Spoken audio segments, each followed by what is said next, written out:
Doctor Babasaheb Ambedkar यांना आवडणारं जेवण सोपं, साधं, सुधं असं स्पेशल नाही तर असं साधं सिंपल जेवण म्हणजे बोंबील आणि छान अशी भाकरी, त्याच्यासोबत फोडलेला कांदा.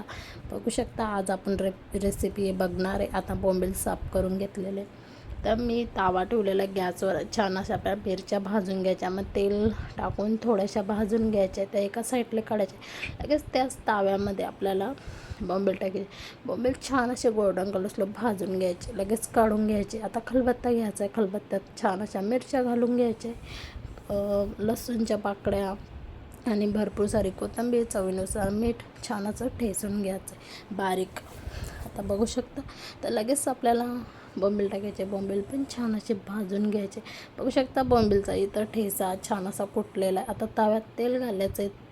छान तेल तापलं की आपल्याला ठेचा टाकून घ्यायचा आहे. मग आपल्याला कोथिंबीर घालायची, छान असं परतून घ्यायचं गोल्डन कलर. बघू शकता बोंबीलचा ठेचा इथं तयार झालेला आहे. छान असा कांदा फोडायचा आहे आणि बाबासाहेबासाठी एक लाईक तर होऊन जाऊ द्या.